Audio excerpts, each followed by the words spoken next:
이 복음을 영어로 뭐라고 부르죠? 굿 뉴스라고 말합니다. 좋은 소식이란 뜻이죠. 기쁜 소식이란 뜻입니다. 왜 좋은 소식일까요? 이 복음은 단순히 좋은 소식에서 머무르는 게 아니라 죄로 인해서 하나님과 단절되었던 우리들을 다시금 하나님과의 관계를 회복시켜주는 생명의 다리 같은 존재가 바로 복음이라는 것입니다. 그래서 복음은 너무나도 우리가 감사해야 될 것은 죽을 수밖에 없는 우리들을 다시 살려주신 일, 잃어버렸던 우리의 첫사랑을 회복하게 하는 일, 세상 모든 만물의 주관자가 되시는 하나님과 다시 영적으로 소통할 수 있는 일, 이 모든 일을 가능케 하는 것이 바로 복음이라는 것입니다. 그래서 복음은 기쁜 소식이에요. 이렇게 좋은 소식을 여러분 가장 사랑하는 사람에게 전하지 않고서는 우리가 견딜 수가 없어야 돼요. 내가 정말로 이 좋은 소식을 사랑하는 사람에게 찾아가서 그들에게 이 좋은 소식을 함께 나누고 그들의 마음속에 살아 역사하신 주님이 복음이 그들의 마음속에 온전히 임한다면 우리가 인생을 살면서 가장 우리가 잘한 일이 있으면 바로 그 일입니다.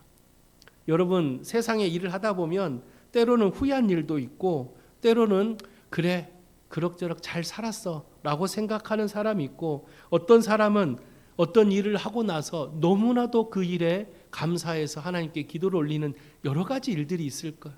그러나 여러분들에게 저는 가장 하나님이 기뻐하시는 일은 바로 복음을 전하는 일이다. 죽어가는 영혼을 위해 주님을 전하는 이 일만큼은 그 어떤 것과도 비교할 수 없는 가장 큰 기쁨의 일이지 않을까. 저는 여러분에게 그렇게 말씀을 드리고 싶습니다. 우리는 죄 가지고는 하나님 나라에 갈 수가 없어요. 너무나도 당연한 이치인데 우리가 교회를 다니는 사람이라면 누구나 다 알고 있는 죄 가지고는 하나님 나라에 갈 수가 없는데 여러분 한번 스스로에게 물어보십시오. 나는 죄가 없나? 그런데도 신기하게 교회를 다니고 있어요. 죄 가지고는 하나님 나라에 갈 수 없다라는 걸 너무나도 잘 알고 있는데도 우리는 죄가 너무 많아요. 그런데도 우리가 하나님 전에 나와 말씀을 듣는 것은 여러분 왜 말씀을 들어요? 의무적인 신앙생활입니까? 그냥 주일날 교회 안 오면 뭔가 찝찝해서 교회 오는 것입니까? 아니면 내가 안 오면 다른 교인들이 눈치를 줄까 봐 그래서 교회를 오시는 겁니까? 아니죠. 우리가 교회에 오는 이유는 딱 한 가지입니다. 나의 연약한 죄, 내가 가지고 있는 부족한 모습들을 말씀을 통해서 다시 치유받고 회복해서 하나님의 사람으로 다시 살아가겠노라고 다짐하고 결단하기 위해서 말씀의 자리로 찾아오질 않습니까? 여러분이 찾아오는 발걸음이 그런 회복의 자리, 하나님을 만나고 나의 영이 다시 살아서 주님을 향해서 한 걸음 더 다가갈 수 있는 그런 자리라면 우리는 아무것도 바라지 않고 그 길을 향해 나아가야 된다라는 거예요. 오늘날 수많은 그리스도인들이 하나님을 만나러 오는 이 발걸음이 너무나도 무거워요. 주일 아침에 일어나는 것조차도 힘들어하는 성도들이 너무나도 많습니다. 그런데 그런 힘든 몸을 가지고 하나님의 성전으로 걸어 나오는 그 발걸음이 얼마나 무거울까. 하나님은 우리의 모든 삶을 다 알고 계십니다. 우리의 고된 마음들, 우리가 어떻게 살고 있는지 하나님은 다 알고 계세요. 그래서 우리는 더 하나님께 나아가야 돼요. 우리의 모든 것을 깨트려 보시는 하나님께 나아가서 솔직하게 털어놓으십시오. 하나님, 나 너무 힘듭니다. 하나님, 실은 이번 주에 내가 큰 죄를 지었습니다. 하나님은 다 알고 계시기 때문에 하나님께 나와 솔직하게 모든 죄를 다 회개하십시오. 그런 자들에게 세상이 주지 못하는 놀라운 평안함을 하나님은 주신다라는 거예요. 그래서 우리가 하나님께 나오는 거예요.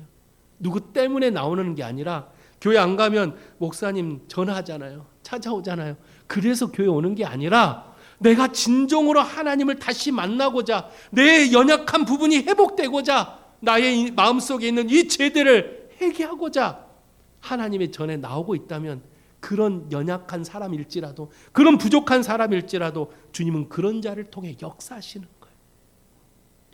우리 송밖에 모든 성도님들이 하나님께 나와 우리의 마음을 다 털어놓고 다시 영이 살아 숨쉬는 그런 축복의 사람들이 되시기를 주님의 이름으로 축원드립니다. 제 가지고는 하나님 나라에 갈 수 없습니다. 당연한 이치이지만 우리는 늘 망각하며 살고 있죠.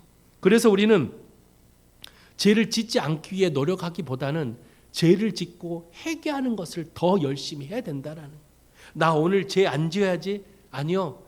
저녁에 잠을 자기 전에 침대에 누워 있으면 하루에도 얼마나 많은 죄를 짓습니까?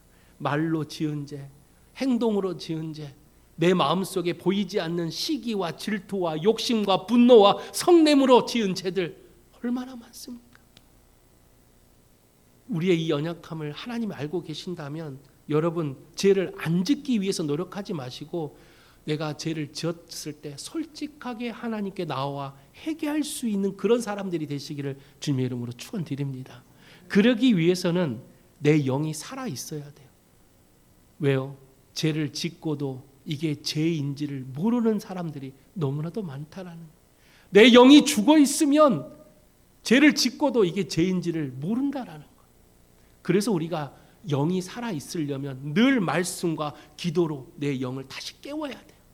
죽어 있고 잠자는 내 영을 말씀으로 깨우고 기도로 깨우고 하나님의 전에 나와 봉사와 수고의 땀으로 내 영을 다시 깨워서 하나님을 다시 찾을 수 있는 내 영을 다시 만들어야 된다라는 거예요. 그래야 작은 죄에도 하나님 하면서 그 죄를 인식할 수 있는 내 영이 다시 살아난다라는 거예요. 바울 사도는 누구보다도 우리가 죄인임을, 내가 죄인임을 깨달았던 사람이에요.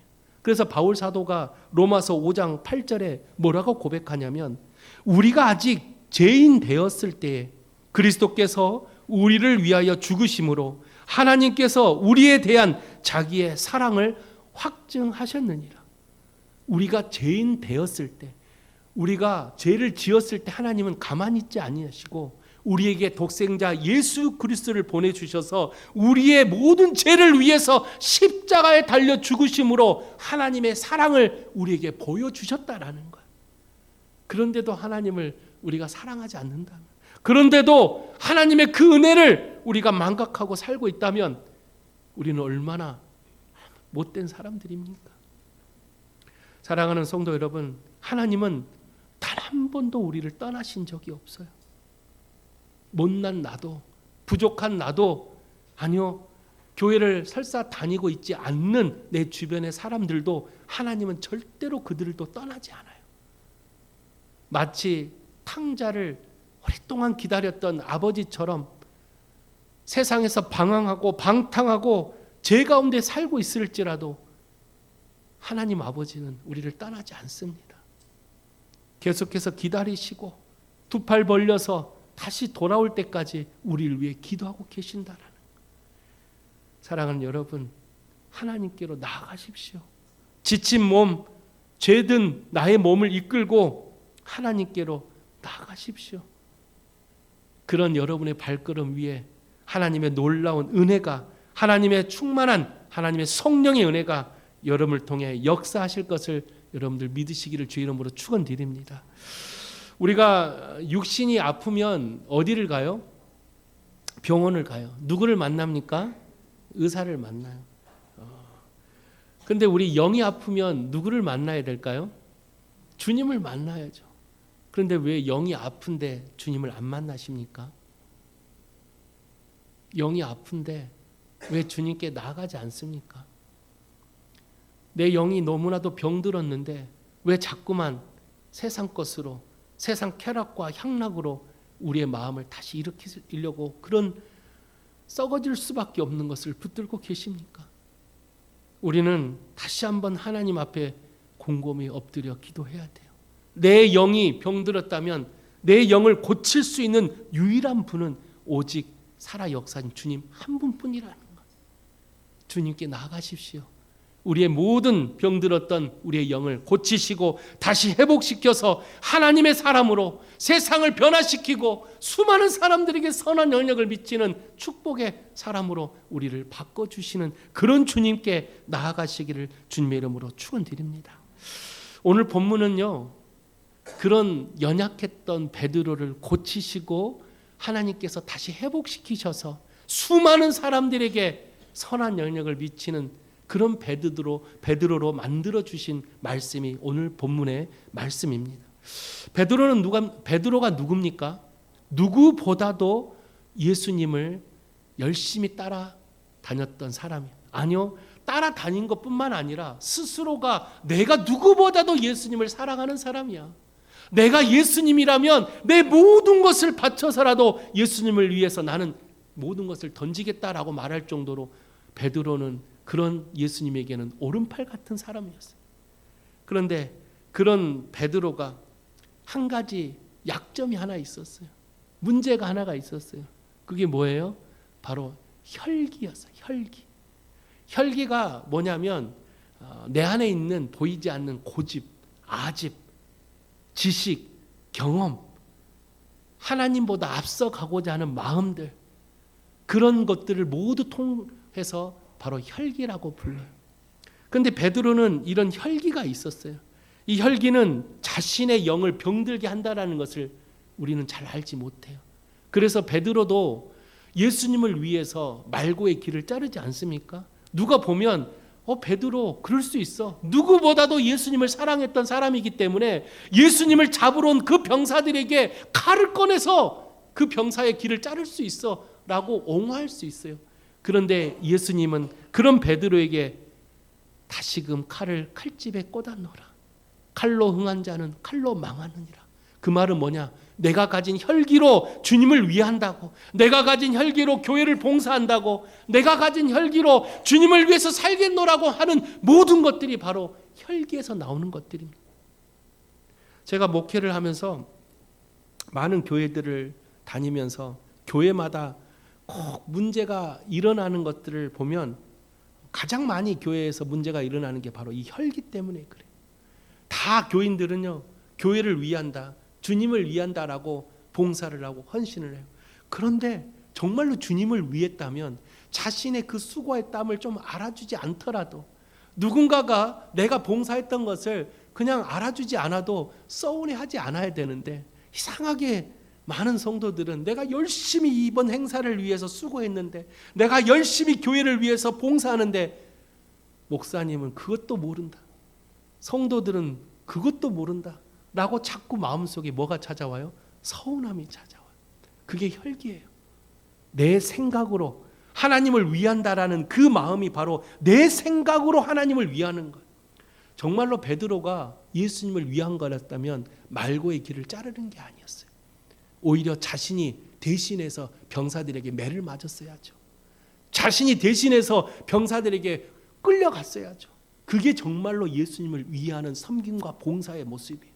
그런데 자신 생각에는, 내 생각에는 이렇게 하면 주님이 기뻐하시겠지. 그게 바로 혈기라는 거예요. 내가 가진 경험, 내가 가진 지식, 내가 가진 노하우, 내가 가진 고정관념이 오히려 하나님보다 앞서갈 때가 너무나도 많다는 거예요. 여러분 신앙생활 하면서 그런 경험이 없습니까? 주님을 위한다고 하면서 어느 순간 마음속에 불평과 불만이 찾아올 때, 교회를 위해서 열심히 봉사했지만 내 마음속에 누군가를 위해 분노하고 시기하고 질투했던 마음들, 그런 마음들이 혹 있었다면 그건 내 혈기로 봉사했으며 내 혈기로 섬겼으며 내 혈기로 주님을 위한다라는 그런 나의 연약한 모습이었다라는. 오늘 이 베드로는요, 그런 혈기를 가지고 있었던 사람. 그래서 예수님은 베드로를 버리지 않고 그 혈기를 다시금 고쳐서 하나님의 사람으로 세상을 변화시키고 시대를 움직이는 사람으로 예수님은 이 베드로를 변화시키고자 이 베드로를 계속해서 훈련을 시켜요. 베드로는 아마 그런 생각을 했을 거예요. 내가 이 메시아인 예수를 내가 함께 섬겨서 지금 현재 시대적인 상황이 로마에 핍박받고 로마의 속국이 되어서 나라조차 잃어버린 이스라엘 백성들을 다시 세워야 되겠다.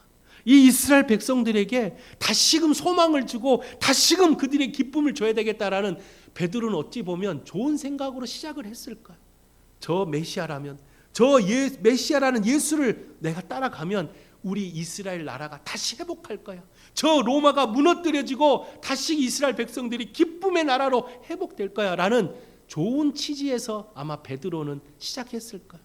그래서 예수님께서 베드로를 찾아와서 나를 따르라 했을 때 베드로가 망설이지 않았어요. 들고 있던 그물을 던져버리고 예수님을 따라갔다 그랬어요. 그물이 뭘 표현한지 아세요? 그물이 뭘 의미한지 아십니까? 그물은 베드로가 평생을 먹고 살기 위한 자기의 생업의 도구였어요. 그물을 버렸다라는 건 자기의 생을 다 버렸다라는, 자기의 모든 것을 버렸다라는 그런 마음으로 예수님을 따라갔어요. 왜요? 베드로는 자신을 위한 게 아니라 이스라엘 백성들을 위해서, 저 메시아를 위해서 내가 내 한 몸 바치겠다.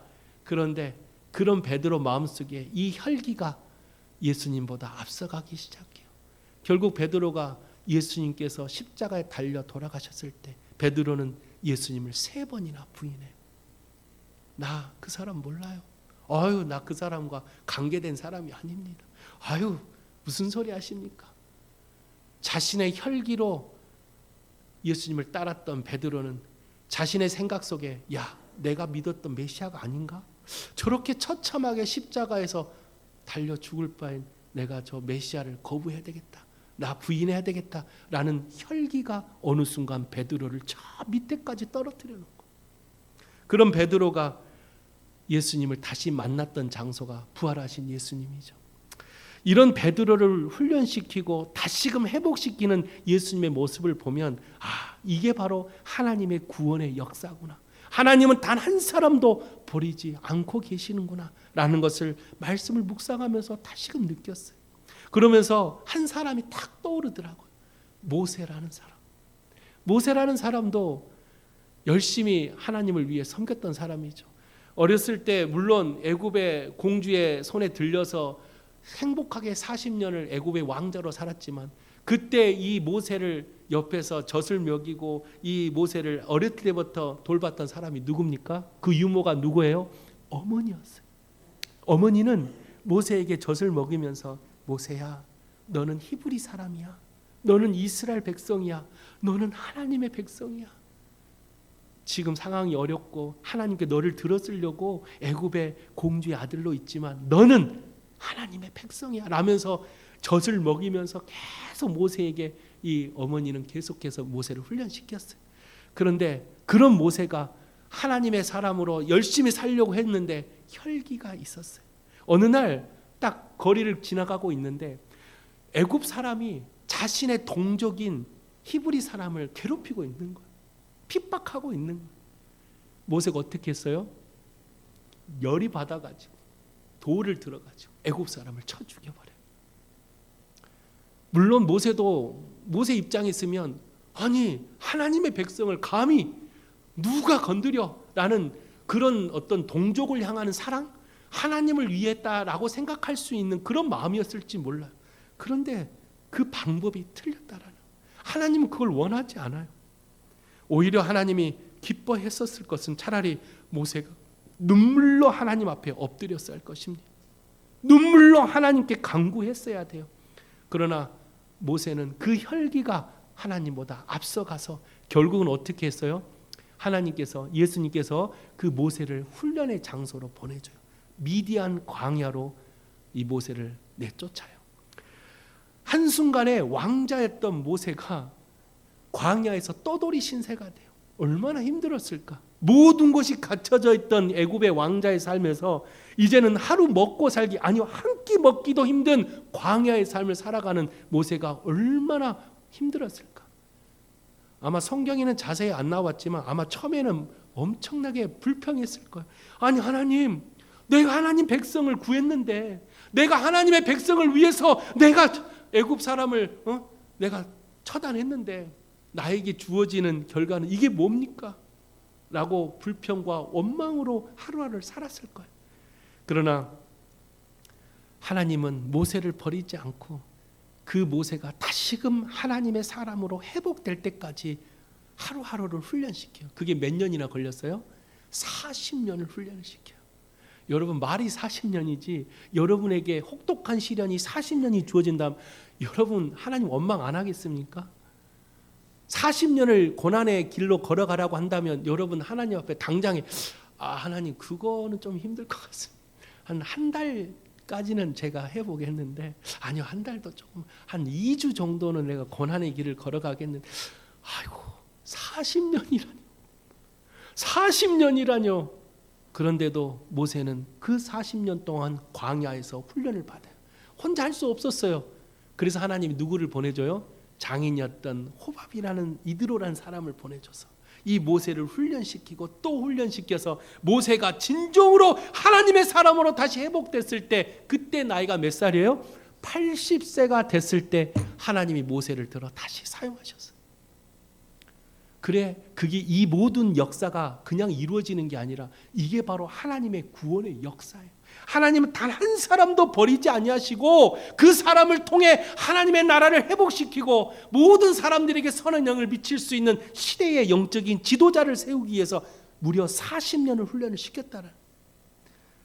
그렇다면 사랑하는 성도 여러분, 우리에게 고난의 길은 훈련입니까? 아니면 불평의 시간입니까? 여러분에게 주어지는 고난, 여러분에게 주어지는 십자가의 길이 오히려 여러분에게 어떠한 의미로 다가오고 계십니까? 감사의 기도를 올린 적 있습니까? 우리 집안이 어려움이 당하고 내 삶이 어려움이 당하고 내 직장과 내 비전이 보이지 않을 때 그때 여러분 어떻게 하셨습니까? 하나님께 엎드려 주님, 나를 통해 역사하시려고 이 고난의 시간을 주시는군요 라고 그렇게 감사의 기도를 올린 사람이 과연 몇 명이나 있을까요? 목사인 저도 그렇게 못했어요.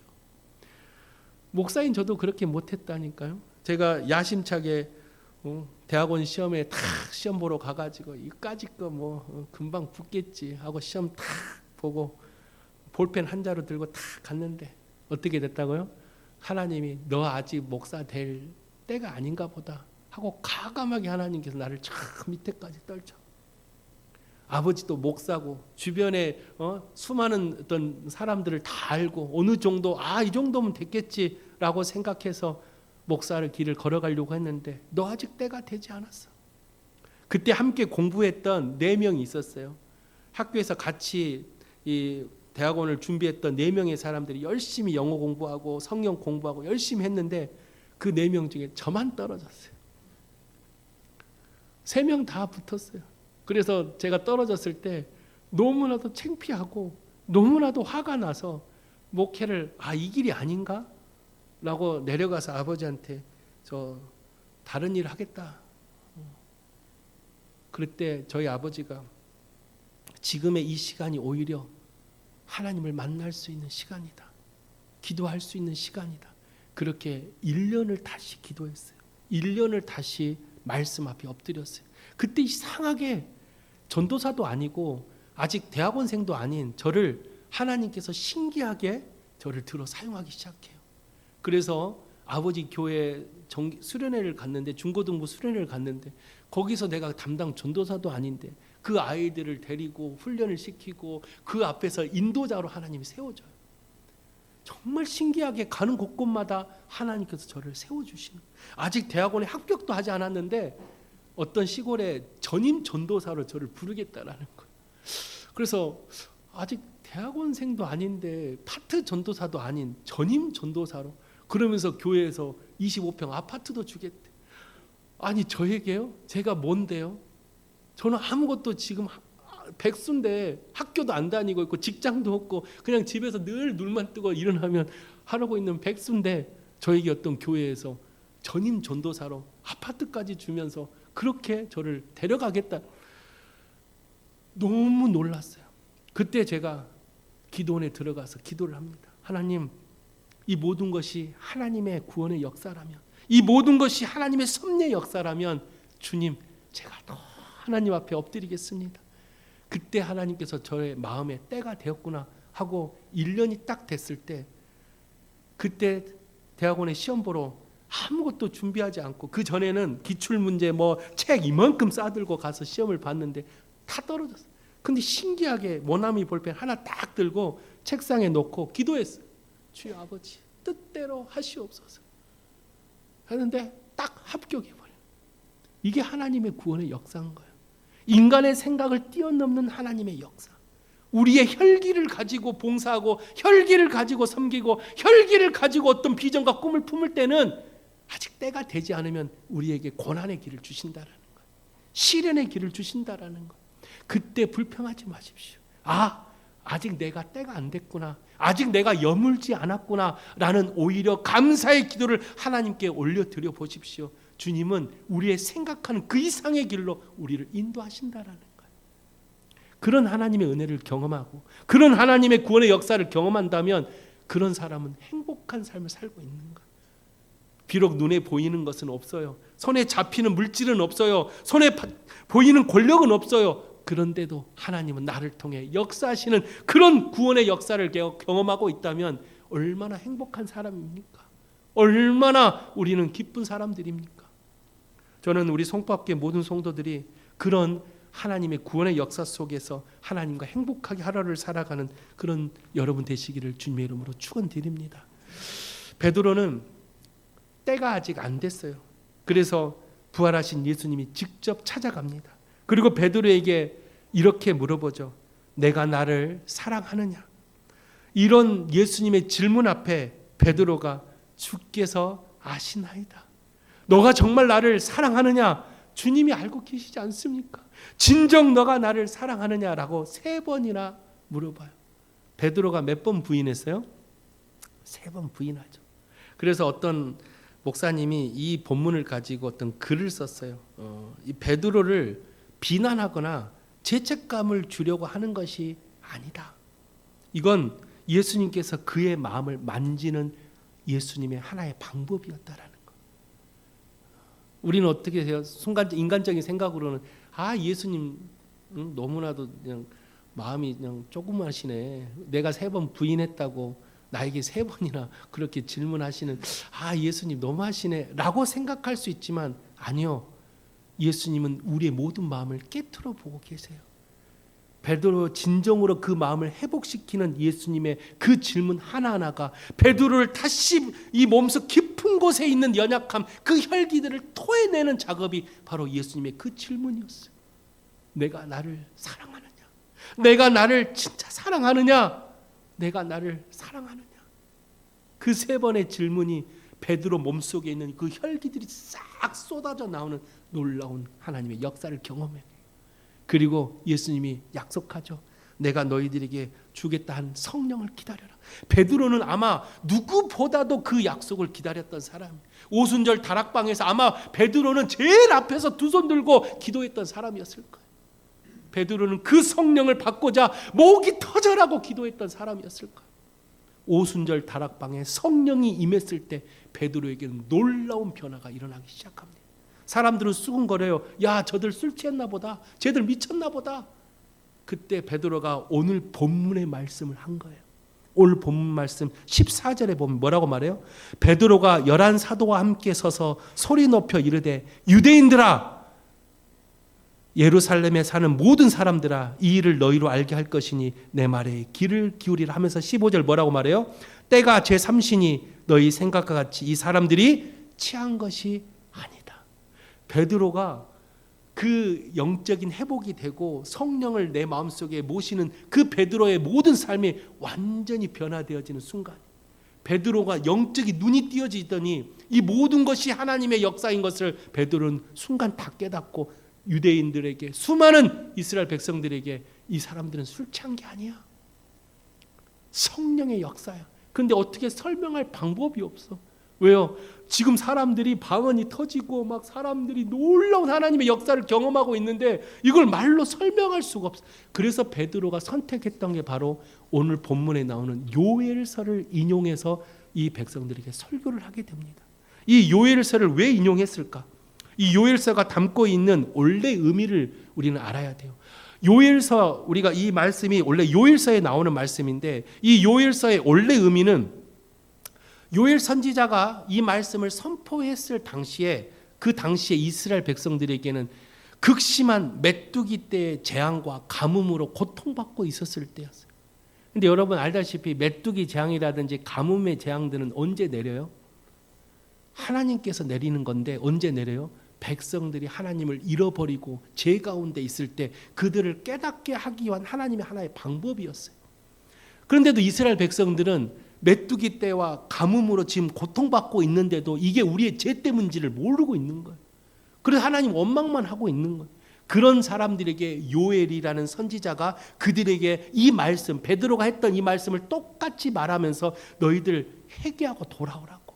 지금 이 고난은 너희들의 죄 때문에 일어난 것이니 남녀노소 말할 것 없이 모든 동물까지도 금식하고 하나님께로 돌아와 회개하라는 게 요엘 선지자의 간절한 외침이었어요. 그러면서 마지막 요엘 선지자가 뭐라고 말해요? 주의 이름을 부르는 자는 누구든지 구원을 얻으리라라는 강력한 메시지를 선포해요. 이 말씀을 베드로가 인용해요. 지금 이 오순절 다락방에 놀라운 성령의 역사가 일어났어요. 이걸 이해할 수 없어요. 말로 설명할 수 없어요. 그래서 베드로는 요엘 선지자의 그 말씀을 그대로 인용하면서 이 유대인들에게 이 말씀을 전했던 거예요. 베드로가 전했던 이 요엘서를 인용한 이유는 세 가지 이유가 있어요. 첫 번째는 예언의 성취 선포예요. 베드로는 지금 이 자리에서 일어나고 있는 성령의 이 강림과 이 현상들이 그냥 일어난 게 아니라 요엘 선지자 마지막 때에 일어났던 하나님의 놀라운 역사가 다시금 이곳에 일어난다라는 말씀의 성취 사건을 보여주고자 베드로는 그대로 요엘서를 인용했던 거예요. 우리가 신앙생활을 하다 보면 한 가지 알아야 될 것은 말씀은 반드시 이루어진다라는 것이죠. 그래서 우리가 다시 오실 예수님을 기다리는 것도 그건 누가 말해서가 아니라 교회 목사님들이 이야기해서가 아니라 성경이 말하고 있기 때문에 그래요. 우리가 재림의 예수를 기다리는 것은 말씀은 반드시 이루어지기 때문에 우리가 예수님을 기다리고 있는 거예요. 말씀은 반드시 이루어집니다. 이 믿음이 흔들려서는 안 돼요. 그래서 베드로는 구약의 그 말씀이 그대로 성취되어지는 이 오순절 성령의 강림 사건을 설명하고자 요엘서를 인용했던 거예요. 두 번째 이유는 구원의 보편성을 강조하기 위해서 요엘서를 인용해요. 특히 요엘서의 그 본문에 보면 아들과 딸, 남종과 여종 모든 사람들에게 임한다라고 말을 해요. 당시의 유대인들은 어떤 사상을 가지고 있었어요? 선민 사상. 유대인들만이 구원받아야 된다라는 잘못된 사상. 그리고 이방인들은 개 취급을 하면서 그들과 상종도 하지 않았던 그런 유대인들이 가지고 있던 잘못된 선민 사상을 예수님은 고쳐주시기 위해서 베드로를 통해 이 요엘서를 인용했던 거예요.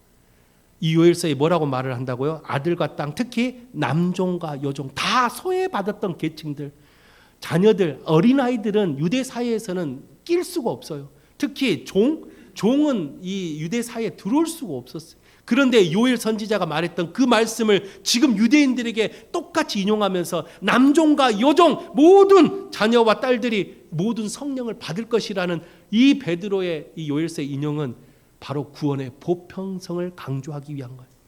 하나님의 구원, 예수님의 구원은 누구에게나 임한다라는 거예요. 너희들이 지금 핍박하고 있는 저들도 예수를 믿고 회개하면 다 누구든지 구원을 받는다라는 거예요. 이방인이 됐든 유대인이 됐든 헬란이 됐든 누구든지 예수 그리스도를 믿음으로 고백하는 자들에게 구원이 임한다라는 구원의 보편성을 강조하기 위해 이 요엘서를 인용했다. 마지막 세 번째 요엘서를 인용한 이유는 바로 오직 구원은 예수 그리스도를 통해 선포되어진다라는 것을 보여주고자 했다라는. 그래서 요엘서 마지막에 누구든지 예수 그리스도를 이름을 부르는 자는 구원을 얻으리라. 물론 요엘서에는 여호와의 이름이라고 말을 해요. 여호와의 이름을 부르는 자는 구원을 얻으리라라고 요엘서는 말했지만 베드로가 말하는 이 여호와가 누구겠습니까? 삼위일체의 하나님이신 예수 그리스도를 말을 해요. 베드로는 이 요엘서를 인용하면서 누구든지 예수 이름을 부르는 자들에게는 구원이라는 하나님의 큰 선물이 임한다 라는 것을 이 요엘서를 인용하면서 당시에 수많은 유대인들에게 깨달음을 줬다라는. 사랑하는 성도 여러분, 이 모든 것이 하나님의 구원의 역사예요. 베드로가 이렇게 변할 것을 누가 알았겠습니까? 보잘것없었던 베드로, 다시금 예수님을 버리고 갈릴리 바닷가로 가러 그물을 다시 들었던 베드로, 얼마나 베드로가 하루하루가 죄책감에 살았을까요? 그런 베드로에게 예수님은 다시 베드로를 들어 회복시켜 시대를 움직이고 수많은 사람들에게 선한 영향을 미치는 사람으로 세워졌다는. 그래서 나중에 베드로가 어떤 놀라운 역사가 일어납니까? 베드로가 설교를 하면 3,000명이 회개하고 돌아오는 역사를. 그래서 베드로의 이 설교 때문에 초대교회가 형성이 되고 초대교회 사람들이 모여서 서로 떡을 떼며 서로를 위해 기도하는 놀라운 역사들이 일어났다는. 저는 오늘 말씀을 통해 여러분에게 권면합니다. 여러분도 베드로처럼 시대를 움직이는 사람들이 되시기를 바랍니다. 그러기 위해서는 내 혈기를 내려놓고 하나님께서 나를 들어 사용하는 그런 사람이 되게 해달라고 기도하십시오. 그러기 위해서는 하나님께 한 걸음 더 가까이 오십시오. 하나님 앞에 한 걸음 더 가까이 오셔서 나를 회복시키는 하나님의 구원의 역사를 경험하고 단 한 번도 나를 버리지 않는 하나님의 은혜를 경험해서 성령을 통해 시대를 변화시키고 여러분의 가정을 변화시키고 여러분의 직장과 여러분이 살아가는 삶의 지경터를 변화시키는 그런 시대를 움직이는 사람들이 되시기를 주님의 이름으로 축원드립니다. 우리 모두 그런 사람들이 돼서 이번 새생명 전도축제도 성령을 가지고 나가십시오. 성령을 받아 나아간다면 여러분 말 한마디에 3,000명이 뭐가 문제입니까? 여러분 말 한마디에 평생 교회 다니지 않았던 내 가족, 내 친척, 내 친구들이 변화되어지는 놀라운 역사가 일어난다는 그런 경험을 여러분 이번 새생명 전도축제를 준비하면서 성령을 받아 여러분 경험하는 귀한 시간 되시기를 주님의 이름으로 축원드립니다. 기도하겠습니다. 거룩하신 하나님 아버지, 우리는 참으로 연약하고 부족하고 혈기 많은 사람들입니다. 그러나 오늘 베드로를 변화시키고 모세를 변화시켜서 다시금 하나님의 사람으로 세워주심을 우리가 말씀을 통해 묵상하게 됐사오니 주님, 우리도 베드로처럼 모세처럼 우리의 연약함을 다시 회복하여 하나님의 사람으로 세상의 수많은 사람들에게 선한 영향을 미치는 사람으로 하나님의 축복의 사람으로 우리들을 다시 세워 주시옵소서. 그러기 위해서는 하나님 앞에 엎드리고 주님께 나아가며 성령을 간구하는 사람이 될 수 있도록 우리의 마음을 주여 붙들어 주시옵소서. 우리 사랑하는 성밖에 모든 성도들 한 사람 한 사람 다시금 주님 회복하여 하나님이 기뻐하시는 사람으로 이 세상을 살아갈 수 있는 복된 성도들이 되기를 간절히 바라며 살아계신 예수 그리스도 이름으로 기도하옵나이다. 아멘.